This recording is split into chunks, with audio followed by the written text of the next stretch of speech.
అందరికీ నమస్తే. Welcome to videos 7 Telugu news. Galeru Nagari కాలువ భూముల్లో ఫ్లాట్లు వేసి ఎవరికో ఒకరికి కట్టబెట్టి కోట్లకు పడగలెత్తాలని చూస్తున్న రియల్ ఎస్టేట్ వ్యాపారస్తులు కొన్నవారు నష్టపోయి నెత్తిన కుంపటి వేసుకోవాల్సిందేనంటూ జోరుగా ప్రచారాలు.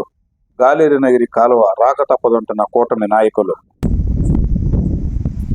వివరాలను పరిశీలిస్తే అన్నమయ్య జిల్లా రైల్వే కోడూరు నియోజకవర్గం స్థానిక మండల కేంద్రానికి సంబంధించిన ఓ గ్రామ సమీపానే గాలేరు నగిరి కాలువ వెళ్లేదని, అయితే ఆ గాలేరు నగిరి కాలువ పనులు ఆగిపోవడంతో ఆ భూములన్నీ ఇప్పుడు ఫ్లాట్ల రూపంలో మారిపోతున్నాయని. అయితే ఇక్కడ గమనించవలసిన విషయం ఏమిటంటే, గత ప్రభుత్వం గాలేరు నగిరి కాలువ పునరుద్ధరణ విషయం మరిచిన ప్రస్తుత తెలుగుదేశం ప్రభుత్వం ఎలక్షన్లో ఇచ్చిన హామీలను నెరవేర్చేందుకు ముందుకు దూసుకుపోతుందని చెప్పవచ్చని, ఆ హామీల కోవలోని భాగాలలోని గాలేరు నగిరి కాలువతో పాటు రైల్వే కోడూరు వెంకటగిరి రోడ్డు పునరుద్ధరణకు ఇప్పటికే రంగం సిద్ధమైనట్లు కూడా తెలుస్తుందంటున్నారు పలువురు మేధావులు సైతం. వెంకటగిరి కోడూరు రోడ్డు అడవి మార్గాన వెళ్లేది కాబట్టి అందులో ప్రజలకు ఎటువంటి నష్టం జరిగే అవకాశం లేదు. వీటిలో గమనించవలసిన విషయం ఏమిటంటే, గాలేరు నగిరి కాలువ పునరుద్ధరింపబడి ఆ పనులు వేగవంతంగా ప్రారంభమైతే ఆ కాలువ భూముల్లో ఉన్నటువంటి ఫ్లాట్లు ఎవరైతే కొని ఉంటారో వారు నష్టపోక తప్పదని చెప్పుకుంటున్నారు పలువురు విశ్లేషకులు. అది ఎలాగంటే, ఏ పరిపాలక వ్యవస్థ అయినా గవర్నమెంట్ వాల్యుయేషన్ ప్రకారమే నష్టపరిహారం చెల్లిస్తుంది, కానీ వీరు కొన్న రేటు ప్రకారం నష్టపరిహారం చెల్లించే ప్రసక్తే లేదని వార్తలు జోరుగా వినబడుతున్నాయి.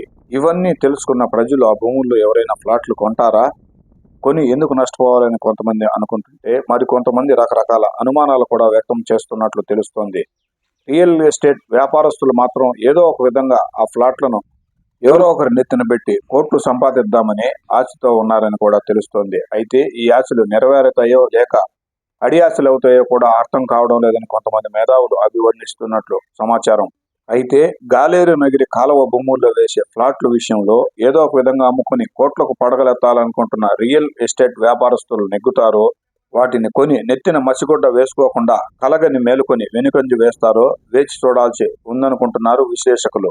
అయితే ఆ భూముల సర్వే నెంబర్లు ఏవేవో, గాలేరు నగిరి కాలువకు సంబంధించిన భూములు ఎందుకు ఫ్లాట్ రూపంలో మారుతున్నాయో, ఎవరు ఫ్లాట్లు వేసి అమ్ముతున్నారో, ఒకవేళ అమ్మినా కొన్నవారు ఎంత శాతం మేర నష్టపోయే అవకాశాలు ఉన్నాయో, ఆ కాలువ వస్తుందో రాదో అధికారులను పరిపాలకులను అడిగి ముందు ప్రచారమయ్యే వార్త ద్వారా పూర్తి వివరాలను తెలుసుకుని పెట్టుబడిదారులు నష్టపోకుండా ముందస్తు హెచ్చరికలు జారీ చేద్దాం. అంతవరకు సెలవు. నమస్కారం.